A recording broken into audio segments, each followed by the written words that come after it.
Olá, pessoal. É um prazer renovado falar com vocês, comungar das mesmas ideias que vocês têm, eu suponho. E é só gratidão e esperança numa educação melhor, mais completa. E como sempre eu faço, porque tem gente chegando sempre novo no canal, eu me apresento. Eu sou Ivani Marchese. O canal Ivani Marchese é um canal de educação. Educação para tempos que já estão chegando, já estão sendo implantados e culminará no ano de 2057. Uma educação cósmica. E qual é o conceito? É uma educação entrelaçada na fraternidade, na solidariedade, no apoio recíproco, na gratidão ao divino, gratidão a todos os reinos encarnados aqui na Terra, o mineral, o vegetal, o animal, o hominal e o reino angélico ou dos devas. Gratidão e amor pelos outros orbes habitados com seres inteligentes, com diferença de nós apenas em grau de evolução, às vezes melhor, às vezes pior, e no corpo, no envoltório, que nós chamamos de corpo, porque é o que mais assemelha a nós, também cuja constituição é diferente da nossa.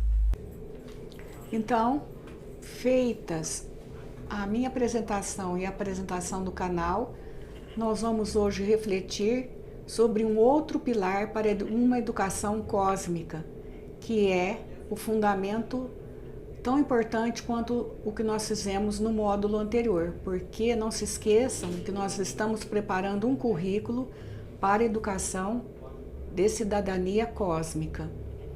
Então, esse módulo é o módulo 2, nós vamos trabalhar com o tema reencarnação ou ressurreição.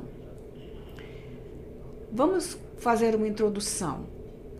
Nada é por acaso neste mundo, nem a criação de um orbe, nem a criação de um grão de areia. Tudo obedece a um planejamento que vai ser implantado, acompanhado e avaliado. Então, o princípio da reencarnação, ele é importante porque todo esse processo de instalar uma vida, um ser, quer animado, quer inanimado, leva milhares de anos, ou leva 1000 anos. E, para se evoluir e se integrar à energia crística ou divina, também vão muitos anos, nunca menos que 1000 anos.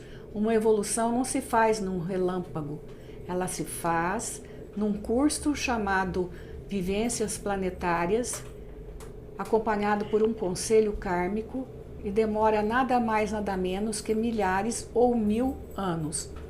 Então, como querer que numa encarnação, num período de vida, num ciclo de vida material aqui da Terra, que ele pode durar 50, 4, 3 anos, no máximo eu já vi a duração aqui nos tempos mais modernos, de 110 anos. Ele pode adquirir toda a experiência necessária, eu pergunto, para se integrar à energia crística ou divina, para se integrar definitivamente à luz? Não dá tempo. Por isso que ele tem que voltar. E vamos começar então, já vou antecipar, não estava nem na hora de eu falar. Tem gente que diz, Ivani, mas isso é uma ciranda. Falei, mas é ciranda, é a roda de Sansara. Então não para nunca. Falei, para. Quando se dissolver, quando se queimar certos corpos, mas de corpo eu não vou falar hoje, mas eu tenho que falar. A reencarnação ou ressurreição cessam quando os corpos físico, etérico, astral, mental e causal não forem mais necessários às nossas experiências. Quando nós formos apenas espírito, uma outra constituição energética, um outro tipo de energia que não tem nada mais a ver com a matéria. Aí o espírito puro ou reingressa na luz crística ou ele permanece em algum lugar, em algum espaço em missão. Muito que bem. Então vamos começar agora a conceituar o que é reencarnação, o que é ressurreição. Basicamente é a mesma coisa. E eu sempre, quando eu preciso definir algum conceito nessa área do esoterismo, eu lamento que não haja estudos conjuntos de vários especialistas, desde o médico que cura, desde o linguista que define conceitos, desde o físico que explica a natureza das energias, desde o químico que vai explicar também e analisar as combinações necessárias para que haja vida, para que haja experiência em matérias. Mas então vamos lá. O Conselho Planetário Criador, que convive com energia crística, ele prepara para que os seres evoluam, primeiramente uma mônada, que sai da divindade como se fosse uma centelha. Ela não tem outra capacidade a não ser uma luz que vai ser trabalhada nesses milhares de anos por uma equipe multidisciplinar de especialistas, e ela se parte, vamos dizer assim, e não tem um conceito melhor, ela se parte em 12 aspectos. Então ela se divide em 12 almas. Muito que bem. Cada alma dessa mônada se divide em 12 espíritos.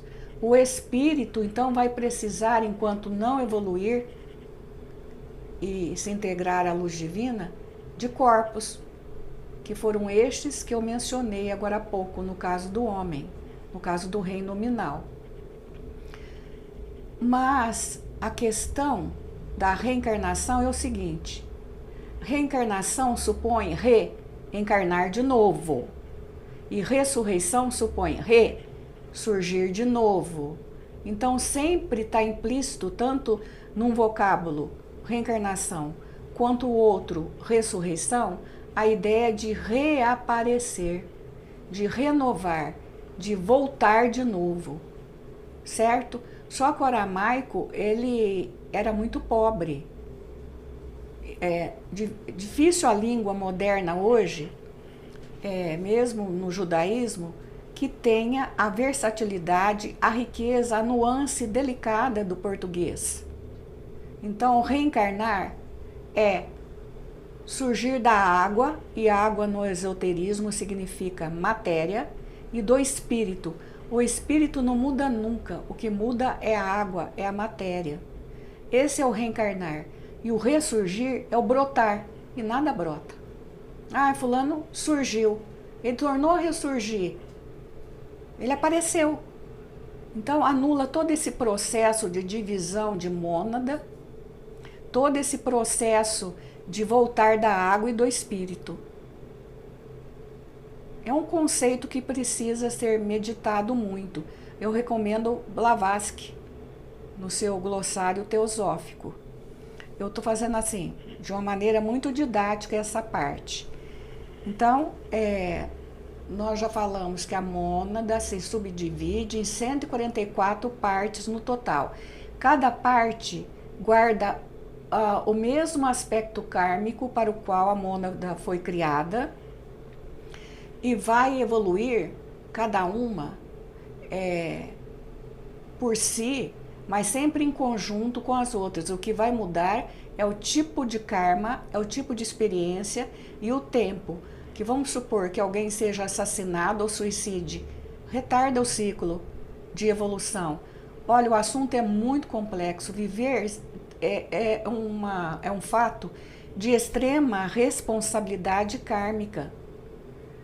Porque a mônada só vai chegar ao reino crístico quando todas as suas partes tiverem evoluído. Olha como que tem que ter mesmo uma responsabilidade no viver. Quando isso acontece, então tem fim o processo de reencarnação, como eu já disse, e estou respondendo para quem me questiona. Então, reencarnação não é um processo novo. ele está na Bíblia em diversas passagens com o vocábulo ressurreição, ressurgimento, mas o conceito é o mesmo, é voltar o espírito com nova matéria para viver diferentes experiências. Então, como eu estou falando que a grande fonte para essas reflexões nesse momento foram a Bíblia e Blavatsky. Então veja o que está na Bíblia, dito por Isaías. Vou pedir licença para ler. Aqueles do vosso povo, a quem a morte foi dada, viverão de novo. Quer expressão mais explícita de uma volta? Aqueles que estavam mortos em meio a mim ressuscitarão. Veja que ele não fala reencarnarão. Por que ele não fala? Porque no aramaico não havia essa expressão, mas havia a ideia e a crença que o homem ia voltar para cumprir alguma missão. Despertai do vosso sono e entoai louvores a Deus, que vós que habitais no pó, porque o orvalho que cai sobre vós é um orvalho de luz, e porque arruinareis a terra e o reino dos gigantes. Isaías 26, 19. Vamos ver Daniel, no século VI e V antes de Cristo. Antes, porém, deixa eu lembrar um dos objetivos do canal que eu não tenho reafirmado. É coletar fontes que se saibam fidedignas e colocar no mesmo momento para que vocês tenham em mão, não preciso de novo recorrer à fonte. Daniel, no século VI e V antes de Cristo, diz: muitos dos que dormem no pó da terra ressuscitarão. Isso está em 12, versículo 2. O próprio Herodes Antipas, o tetrarca da Galileia, que mandou decapitar João Batista, ele morreu enlouquecido pelo remorso. Então, olha o que ele fala. Ele era um ateu. Ateu ele não era, ele era da crença de Moisés, do mosaísmo. Tanto é que ele relutou em decapitar João Batista, em sacrificar João Batista, em executar João Batista, porque ele tinha a crença, enquanto judeu, de que um profeta não podia ser assassinado por outro judeu. Olha o que ele fala. Herodes, o tetrarca, ouvira falar de tudo o que fazia Jesus e seu espírito se achava em suspenso. Porque uns diziam que João Batista ressuscitara dentre os mortos e que Jesus era João Batista. Outros que João Batista aparecera como Elias, e outros que um dos antigos profetas ressuscitara. Disse então Herodes: mandei cortar a cabeça a João Batista. Quem é então esse de quem ouço dizer tão grandes coisas? E ardia por vê-lo, ver Jesus. Isso está em Marcos 6, 14 a 16 e em Lucas 9, 7. Ou ainda, em Jesus. Jesus também falou da reencarnação de maneira tão explícita quanto esses falaram.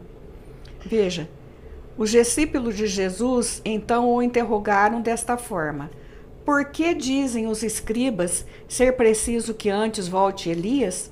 Jesus lhes respondeu: é verdade que Elias há de vir e restabelecer todas as coisas, mas eu vos declaro que Elias já veio, e eles, os fariseus, não o conheceram e o trataram como lhes aprouve. É assim que farão sofrer o Filho do Homem. Então, seus discípulos compreenderam que fora de João Batista que ele falara. Em Mateus 17, 10 a 13, em Marcos 9, 11 a 13. Veja bem, então, que a ideia de reencarnação e de, como eles falam, ressurreição era comum entre os povos judeus há muito tempo, em séculos anteriores a Cristo. Quando o homem há morrido uma vez, quando seu corpo separado de seu espírito foi consumido, o que é feito dele? Isso é Jó. Tendo morrido uma vez, poderia o homem reviver de novo? Nesta guerra em que me acho todos os dias da minha vida, espero que chegue a minha mutação. Jó 14, 10, 14. Quando o homem está morto, vive sempre. Acabando os dias da minha existência terrestre, esperarei, porquanto a ela voltarei de novo. Não tem mais expressão melhor que essas para provar que o conceito de reencarnação, usado como reencarnação, que é quase a mesma coisa, muda só o processo de voltar na concepção, não existia. Mas o diálogo que eu acho melhor para explicar isso é o que segue agora. Ora, entre os fariseus havia um homem chamado Nicodemos, senador dos judeus, que veio à noite ter com Jesus e lhe disse: Mestre, sabemos que vieste da parte de Deus para nos instruir como um doutor, porquanto ninguém poderia fazer os milagres que fazes se Deus não estivesse com ele. Jesus lhe respondeu: em verdade, digo-te, ninguém pode ver o reino de Deus se não nascer de novo. Disse-lhe Nicodemos: como pode então nascer um homem já velho? Podeis tornar a entrar no ventre de sua mãe para nascer uma segunda vez? Retorquiu-lhe Jesus: em verdade digo-te, se um homem não renasce da água, matéria, hein, gente, e do Espírito, não pode entrar no reino de Deus. O que é nascido da carne é carne, e o que é nascido do Espírito é Espírito. Não te admires de que eu te haja dito ser preciso que nasças de novo. O Espírito sopra onde quer e ouves a sua voz, mas não sabes de onde ele vem, nem para onde vai. O mesmo se dá com todo homem que é nascido do Espírito. Respondeu-lhe ainda Nicodemos: como pode isso fazer-se? Jesus lhe observou: pois que és mestre em Israel e ignoras estas coisas, digo-te em verdade, que não dizemos senão o que sabemos, e que não damos testemunho senão do que temos visto. Entretanto, não aceitas o nosso testemunho. Mas se não me credes, quando vos falo das coisas da terra, como crereis quando vos fale das coisas dos céus? Então, Nicodemos entendeu que Jesus, nessas passagens, falava era de João Batista, que foi a volta do profeta Elias. Então, vocês vão me dizer agora, mas por que é tão necessário que haja reencarnação? O primeiro motivo, eu já disse, é necessário porque nós, se não voltarmos várias vezes para adquirir novas experiências ou para ressarcir débitos, não ascendemos. E isso leva até milênios. Raros que reencarnam num tempo menor. E segundo, porque se não houver o princípio da reencarnação, não dá para justificar nem a providência divina e a justiça divina. Eu vou repetir o que eu disse. Se não houver reencarnação, que é fundamento, que é um pilar, não dá para admitir a presença de um Deus supremo que faz nascer na mesma família um ente, uma pessoa sã, feliz, com uma vida fácil, e outra presa no leito de dor desde o nascimento. Que Deus então privilegia um e sacrifica o outro? Não, o princípio não é esse. É que nós atraímos para os nossos corpos aquilo que nós fizermos, o que fizemos com os nossos semelhantes. E semelhante também é um conceito, ferramenta já ampliada. Quem é o semelhante? O reino mineral, vegetal, animal principalmente, que nós exterminamos para nos alimentarmos deles, ou dele, desnecessariamente, o hominal e o reino dos devas ou dos anjos. Esse é o princípio, por isso que ele é fundamento. Então, por isso se justifica haver reencarnações, que tem um fim, conforme eu já disse, e não preciso eu repetir. Agora eu vou falar das reencarnações. Sabe? Então todo mundo nasce da mônada, a mônada. Essa subdivide em 144 partes. Cada parte tem o que a mônada, quando ela saiu da energia cósmica, e vai voltar para ela com tudo que ela tem ainda enquanto energia cósmica, que é a luz. E eu disse que, se eu não disse, eu estou dizendo agora, que a melhor imagem para retratar o que é uma mônada é o fractal, que é uma medida matemática bem moderna, até da física, que tudo que tem no todo tem nas partes e as partes é igual ao todo.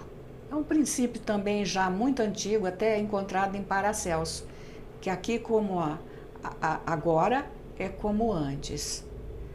O que está ali está aqui. O todo está na parte, a parte está no todo. Agora eu vou continuar falando sobre a reencarnação. Então, já que Jesus conversou tão detalhadamente com os apóstolos e com Nicodemos, dizendo que Elias, o profeta, tinha reencarnado como João Batista e que ia tornar a reencarnar de novo. Foi lido aqui. Então vamos falar um pouquinho de Elias, século IX a.C. Era um homem muito sábio, um profeta temente a Deus, que se revoltou, não se conformou da rainha Jezabel, que então era a rainha dos judeus,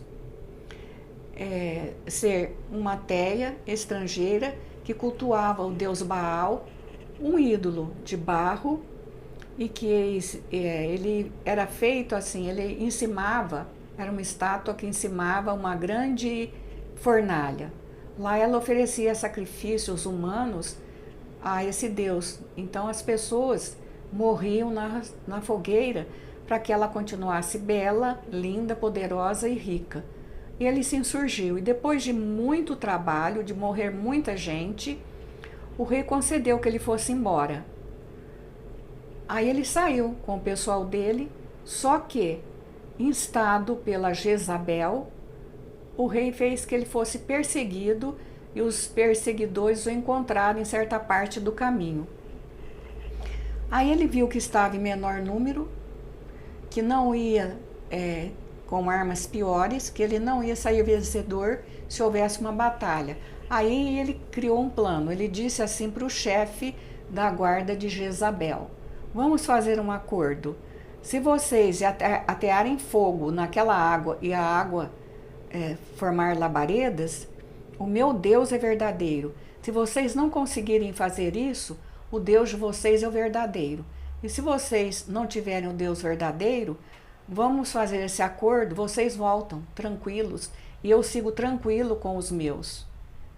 E o chefe da guarda aceitou.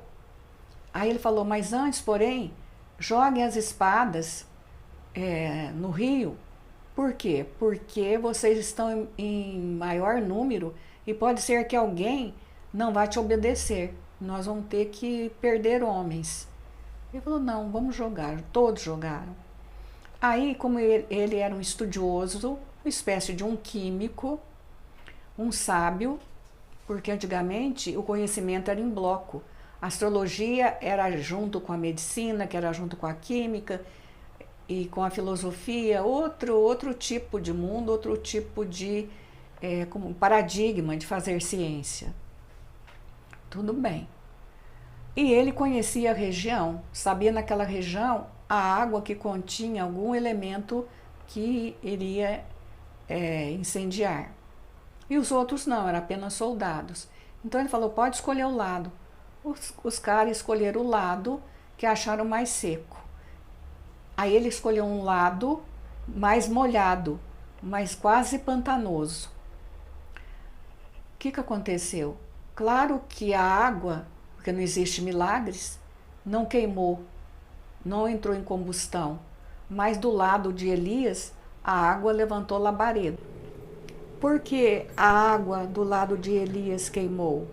Porque era uma espécie de água rasa, altamente comburente. Aí o chefe da guarda de Jezabel falou: então nós vamos embora. Ele falou: não, mas um momento. E ordenou que o pessoal dele pegasse as espadas e degolasse um por um, dos soldados da rainha idólatra. E esse foi o grande karma negativo adquirido por Elias, que precisou de um maior tempo de reencarnar, de voltar da água e do espírito para ressarcir. Cada vez que ele reencarnava era para ressarcir uma prova, para ressarcir um crime, não para adquirir uma nova experiência. Até que ele reencarnou em situação bem assim inusitadas, porque seus pais já não tinham mais idade de conceber nenhuma criança, no tempo de Jesus. E ele esperou só o pai morrer, porque era costume.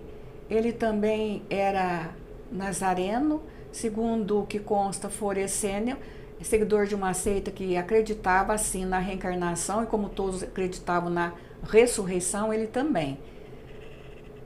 E João Batista, depois que o pai morreu, ele pegou a fortuna dele e a mãe entregou a parentes e se tornou pregador, foi se dedicar completamente a profecias, a pregação, que desde pequeno ele gostava de ouvir a história dos profetas, principalmente de Elias, porque ele foi Elias.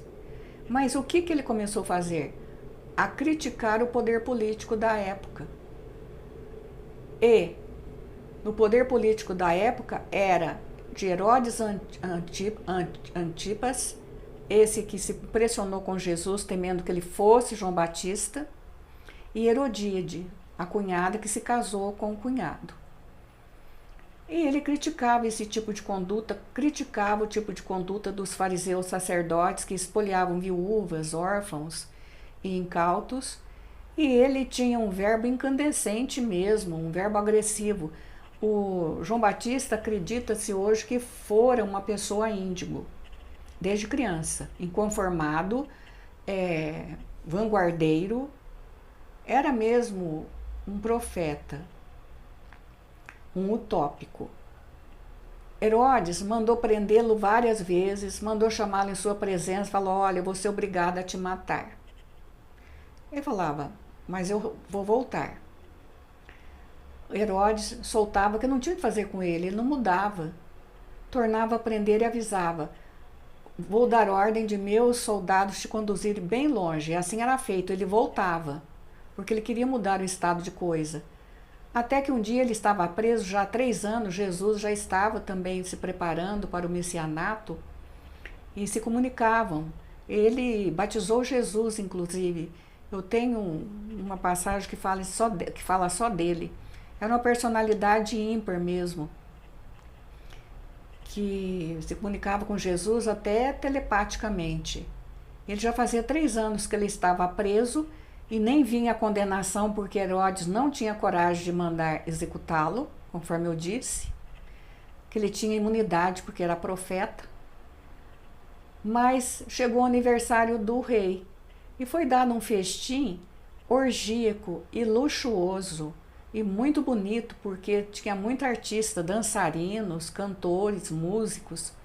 E da torre em que ele estava preso, ele ouvia os ruídos da ala que era o palácio do Herodes. Mas ele sentia também mais depressão, mais o peito contraído, porque ele pressentia que seria naquela noite a sentença dele, que ele não ia ser solto mais, ele não ia ser exilado, ele ia ser executado. E ele via na luz da lua o rosto de Jesus muito triste, e Jesus também viu dele. Mas a profecia tinha que se cumprir. Elias tinha que ressarcir o crime, seria naquela noite. Aí ele ouve, misturado aos sons dos instrumentos, pisar de passos.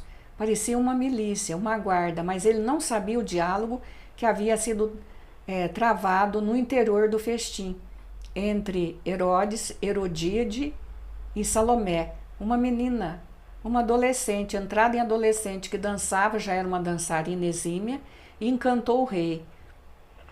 E o rei, a certo momento, entre embriagado e encantado, disse: olha, se você dançar só para mim, conforme está dançando, eu te entrego tudo o que você quiser, inclusive a metade de um reino. Ela ficou espantada, porque nem idade ela tinha para decidir sobre coisa tão importante. Ela foi ter então até a mãe e falou: mãe, o que eu peço para o meu tio avô? Ela falou: não, reino você não pede não, nem joia, nem dinheiro, nem perfume, nada. Nós somos muito ricas. Você já é rica de nascença, você não precisa de nada. Mas eu quero que você peça a cabeça de João Batista para que você dance numa bandeja de prata com essa bandeja e essa cabeça. Para o rei Herodes: eu quero ser vingada através de você de todas as ofensas que João Batista há anos vem me fazendo. E o rei havia se comprometido com os súditos, com os fidalgos, publicamente. Ele não tinha como voltar atrás, então ele ordenou que uma milícia de soldado e o carrasco fosse até a cela de João Batista, que orava, pedindo forças, porque quanto mais se aproximava os passos dos soldados, mais ele tinha certeza que naquela noite ele iria perder o corpo material. Então o carrasco já o encontrou de joelhos, pediu apenas que ele abaixasse o pescoço. Ele assim o foi, e a cabeça dele rolou ensanguentada para o lado, e o sangue esguichava na parede. Um dos soldados, muito constrangido, pegou pelos cabelos que eram compridos até ao ombro, colocou a cabeça numa bandeja que era quase uma tigela para que guardasse o sangue, entregou aos soldados, que entregou a Salomé no festim, que dançou com essa cabeça. E nunca mais ela esqueceu o par de olhos ensanguentados, rubros de sangue, e ela rubra de remorso. E assim, na figura de João Batista, Elias finalmente pôde voltar para planos melhores. E eu fico por aqui hoje. Muito obrigada a todos. E na próxima reunião nós vamos falar de um outro equivocado, mas João Batista não foi equivocado. Mas o que nós vamos ver como reencarnação é Judas Iscariotes. Fica para a próxima live. Muito obrigada.